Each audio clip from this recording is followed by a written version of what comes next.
Hey everyone, Brent Peterson here from Talk Commerce. You know what really got me thinking about style? My kids. They looked at me one day and said, Dad, you just can't wear hoodies and conference t-shirts anymore. They were right. As someone who's constantly meeting with e-commerce leaders, speaking at conferences, and recording podcasts, I need to look sharp.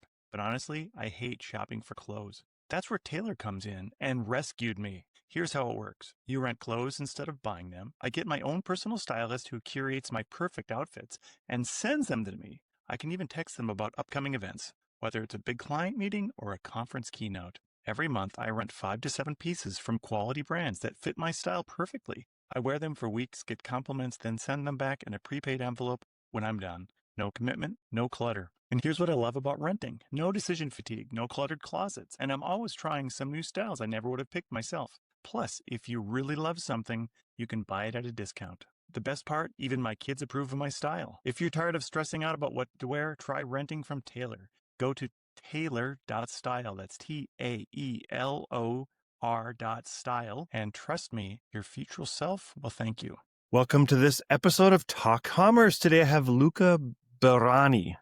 Hello, everybody. Borreani. Yeah, Luca, go ahead doing it. He's the co-founder of... Borreani.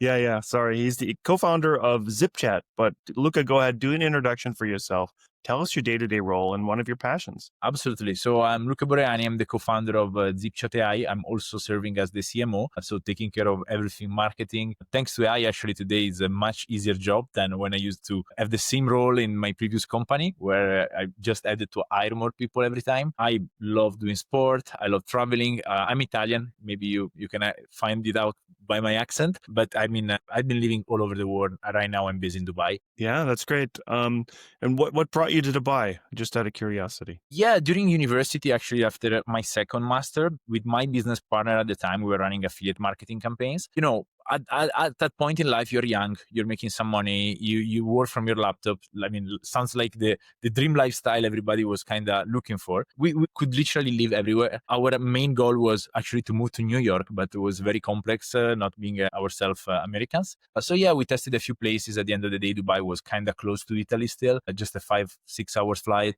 Very easy bureaucracy, good connection between, Europe and Asia. So it just made sense at the time and I didn't move back. Wow, exciting. Good. All right. Well, so before we get into content, we're going to talk about AI agents and your chat. I'm going to tell you a joke. I do this thing called the Free Joke Project. I'm going to tell you a joke. You just give me a rating 8 through 13. So here we go. At the airport, my friend suggested we disguise ourselves as luggage. I said, let's not get carried away. Nice. 11? All right. Perfect. Great. So Luca, tell us, give us the 10,000-foot view of your past and how you got into what you're doing now. Absolutely. So I've always been very ambitious. I've started reading self-help books, leadership books, what at the time were the gurus of the time books about, how to be successful in life when I was early in high school. So at some point, it just made sense for me to start doing something online. Was the easiest way while studying at university to make a living. I mean, some extra money, not a living at the time. So I started affiliate marketing with my best friend and partner at the time. Things moved quite fast, to be honest. After a few weeks, we were already super profitable. I mean, it was another game. It was another time. Not many competitors, I would say, especially in the Italian market. So things were quite simple. And we started from that. So at some point we said, okay, but if we are good at promoting other people's stuff, why don't we promote our own stuff? So we started e-commerce. We started running some drop shipping campaigns at the time. Super easy drop shipping from AliExpress, nightmare with payment processors, lots of complaints because shipping were never coming in the right time, stuff like that. So our idea was, okay, how can we solve this problem for all the growing drop shipping industry? And we started a company called Udroppy. Udroppy, we got some funding from a family office in Hong Kong. Then we went to Silicon Valley. We got humiliated by what was at the time our setup. So no VCs were interested in investing in us. So we kind of flipped the game. We added subscription. We flipped the company to US. We raised some funds from Sequoia Capital, from Jason Calacanis, and a couple of other interesting investors. Then after a few years, we were kind of tired of the business. We sold our shares. And in a period of, okay, what's going to be next? One of our previous customers, like a very big one, he also sold his e-commerce business, and he was starting playing with playing with AI, and I mean solving what it was his own problem during his e-commerce period, and he needed co-founders, so we joined him, and yeah, the rest is history. That's awesome. So now you're doing AI chat. So tell us a little bit give us the background on agents and what that means for a user. Yeah, absolutely. So just to give you like, let's say, a background, we started as a simple generative AI chatbot. So people were giving an input and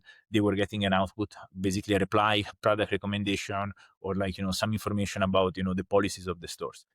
Was basically the phase one of pretty much every AI application out there. Then at some point, AI is much more than that. It's not just a reply, it's potentially an autonomous entity that can take action on your behalf or on behalf of the merchant. In our case, we are not doing the same thing Shopify is doing right now with OpenAI, allowing customers to get product inside ChatGPT recommendation and then going on behalf of the person buying these products for them, for example. But it's more on the merchant side. So allowing merchants to automate that kind of task or that kind of repetitive things that usually where they usually need the human, can be like support, customer support or customer success or whatever. So this kind of task can be like anything from following up on questions, recovering carts, hit orders, issuing refunds, or again product recommendation and then upsell, bundling.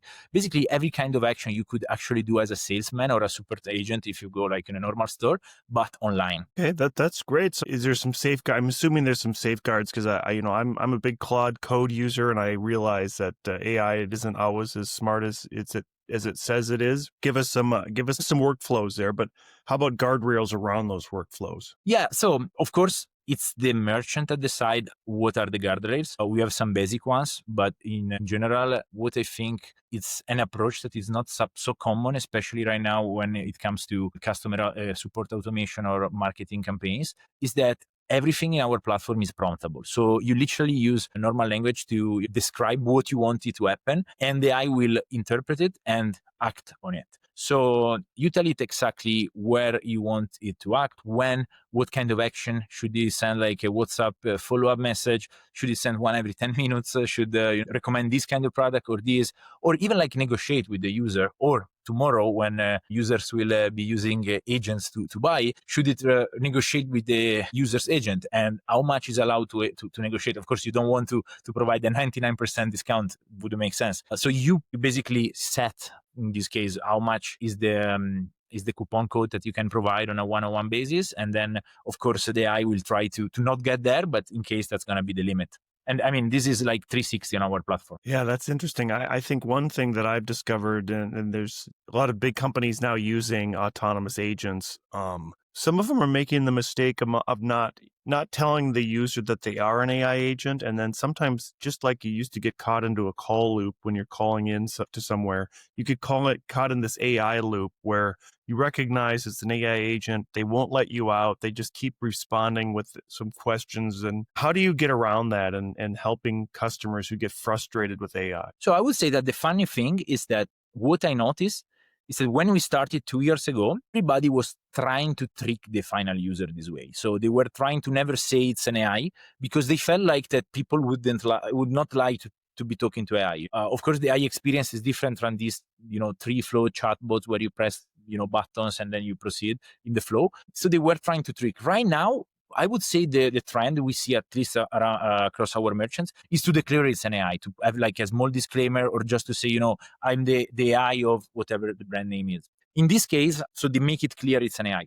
But for example, in our case, I'm not sure about how everybody else is handling this. What happens is that you basically escalate to humans what the AI is not able to handle. And this can be like either the human, the customer asking for it, or you set up rules that for a specific kind of question, you just try to go and escalate to a human, like and opening a ticket in a ticketing system, or escalate inside ZipChat itself so people can take it over. One use case I talked to a founder about was he had an AI agent that would respond, or he would SMS customers who have left their cart abandoned, and they would interact with the customer, and they didn't disclose that in the beginning that they were an AI agent. It was just an SMS message, and they had a customer who interacted with the agent for the entire weekend. They talked about college sports and all kinds of things, and it ended up costing the merchant quite a bit of money because of the SMS costs and the amount of back and forth. And So so one of the things they used was they used an AI agent to guardrail the AI agent. So if something happened or a certain amount of time happened that they would get cut off. Are you seeing the same type of thing where maybe even as a secondary step, instead of escalating to a human, you would escalate it to maybe a guardrail agent? to go back to your example, I would say this kind of behavior where like people were starting to talk to for example, to the AI chat, like if it was ChatGPT. So as you mentioned, like bringing up the billing cost for the merchant, it's something that we were seeing at the beginning. There were also like lots of people trying to trick the AI, asking what was the master prompt or whatever, like these kind of things. We don't really see it like lately, to be completely honest. I guess more people have access to ChatGPT directly or Perplexity or whatever other, AI chat, so they just put these kind of questions there. But with that being said, our AI is already super guardrail from our side. So if you try to talk about something that is not coherent with the brand, it's gonna just stop you, like say something like, "I'm sorry, brand, I don't have information about this thing, but I can help you with whatever brand name products are or brand name is." So it's gonna already limit this. But we had cases of customers, again, especially at the beginning, that they were teaching the AI to be superhuman, almost like a psychologist, especially for selling some kind of products. So in this case, conversation were a little bit longer, but still we have like lots of anti-spam filter and stuff like that. So that if the AI sees the conversation is going nowhere, it's basically start to cut off. Yeah, I saw one fun example was when, one of the things that people would do to try to fool an AI agent is say, ask for a recipe for my favorite pizza or something. And I saw somebody that said that it disclosed, I am an AI agent. I can't give you a recipe for that, but here's Tuesday tacos, as just a fun thing to do, to say, here's a That's cool recipe actually. and the link went back to their site as a post they did on the site. So it also brought them to somewhere where they could see something that's of value, That's but they're nice. also then disclosing that that it's making some fun about it. And just as a follow up, they weren't trying to fool it. That they're trying to make their agent as much of a human as possible. So they gave us some latitude to have conversations with people and the person wasn't trying to fool it. But anyways, how about so this is from the customer service side, and you had also said something around the operational side. There's a lot of operational things that you can get out of AI agents. Maybe that's even more important than the customer service side. So yeah, in that case, we are really like, forwarding ourselves a step at a time, because we want to be very careful of what the AI can do on an operational level on specific things, because can be also, if it's not handling that perfectly, it can make some mistakes. So we have like some beta programs where we do stuff like that. But yeah, the ability to edit orders, especially for example in Europe, I don't know if you're super familiar with that. We are super big with cash on delivery, especially in certain countries, Asia, Africa, stuff like that. And before, what happens is that people get called by a call center to confirm the order, and this kind of operation, of course, is quite expensive for brands. So what we do, for example, is to send an automatic WhatsApp message that, again, in this case, most of the time feels very human, and to try to confirm that. And it's gonna keep following up based on the order and the conversation that they had already. Of course, the message will be like really one-on-one based, and based on the reply, we'll update the order, upsell the client, add more stuff in the order. We are doing some tests right now to work on, for example, handling refunds. Somebody can send a picture, and depending if the product is damaged. But again, for this kind of stuff that are more sensible and may require the customer to actually get money back from the merchants and stuff like that, we still want, final decision, because again, AI is getting there, is getting super powerful, but there are still a few things that, even if it's a mistake only one time, still it's something you don't want to happen. Yeah, that mistake gets very expensive. I think one thing, especially maybe in the email space, I started using an email AI agent that they don't actually send the email; they leave it in a draft so you can make sure it looks good. As again, another safeguard. As we're going into this Black Friday season, what are AI agents doing for merchants who are going into Black Friday, Cyber Monday? What's something new and innovative you've seen that's exciting? I believe like there's lots of insights to get from thanks to AI, analyzing what was going on inside your store, inside your ad accounts. I think what Triple Whale is doing is very, very interesting, providing like lots of insights about what kind of ads or potentially, like, trends, let's say, merchants should double down, and where, a better CAC is potentially is like a real potential. When it comes to us, one of features that we see, especially the biggest merchants right now, all of them asking, and we are providing them this, is basically the ability to get deep inside about what the conversations are about. So they can get to the basically Black Friday.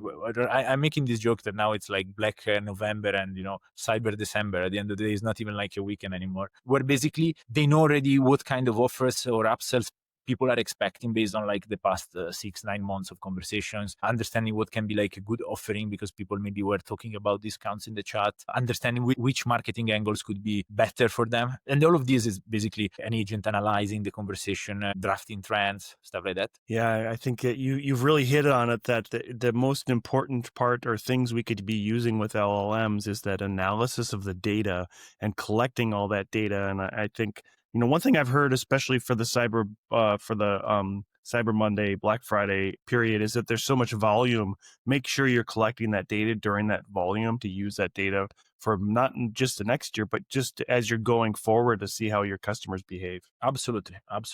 And generally speaking, if you talk like about volumes, of course, one of the biggest problem of Q4 in general, and of course that month and month and a half or whatever, is like you're gonna get so many orders, but at the same time you're gonna waste so much money on traffic that will not convert.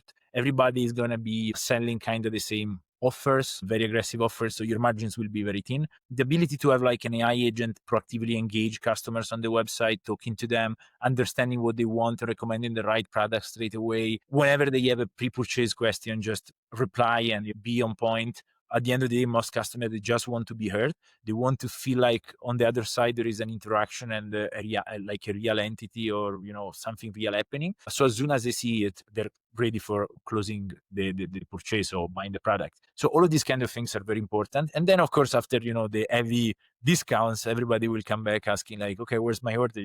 I bought the present for my wife, must come before Christmas. So all this kind of stuff you want to automate as much as possible. Yeah, perfect. Luca, we have a few minutes left in the podcast. As I close out the podcast, I give everybody a chance to do a shameless plug about anything they'd like. What would you like to plug today? I mean, I would say that everybody right now is finally looking into AI seriously. It was something like 2 years ago, 1 year ago, everybody was, even like when I was going to conferences like Shop Talk, they were asking questions, trying to understand if AI could actually be good for their business. Now everybody's sure about that.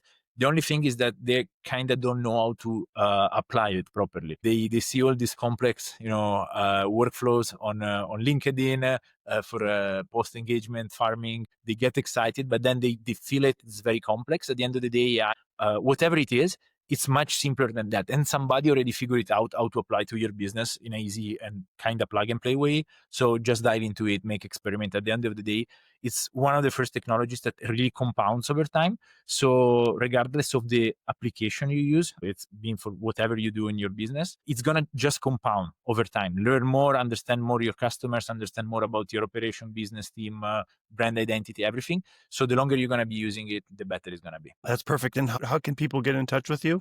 Tell us how they find you. Yeah, absolutely. They can find me on LinkedIn, Luca Borreani. They can find me on Instagram as well. If they want to send me an email, luca@ZipChat.ai. Super simple. And if you want to try ZipChat, it's 7-day trial, 30-day money back guarantee. And also we have a discount, 10% off forever using coupon code the podcast. Awesome. Great. Luca, it's been such a fun conversation. Thank you so much for being here. Thank you, Brent, for inviting me.